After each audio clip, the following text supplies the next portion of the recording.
Ona tilimiz milliy ma'naviyatimizning bitmas tuganmas bulog'idir. Shunday ekan, unga munosib hurmat va ehtirom ko'rsatish barchamizning nafaqat vazifamiz, balki muqaddas insoniy burchimizdir.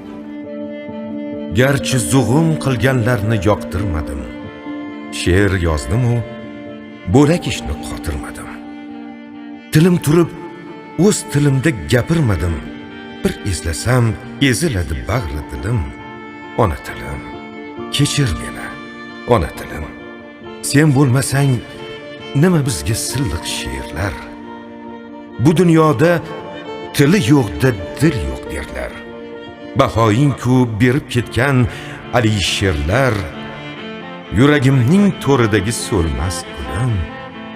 Ona tilim, kechir meni, ona tilim.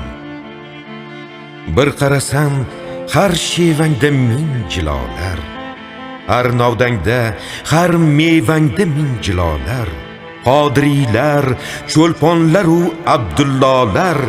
Sening qaytgan kuning men tug'ilgan yilim. Ona tilim, ey muqaddas ona tilim. Ona tilim.